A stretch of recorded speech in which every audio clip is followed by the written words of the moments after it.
Here we are at Hudson Parade, Clareville, where we've relined a defective pipe which ran under the house and had partly collapsed on a few of the joints and letting tree roots get in.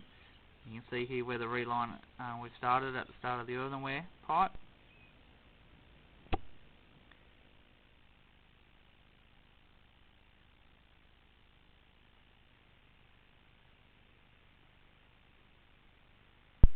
There's where the pipe had partly collapsed on the one of the bends, and you can see where the relining had gone over it.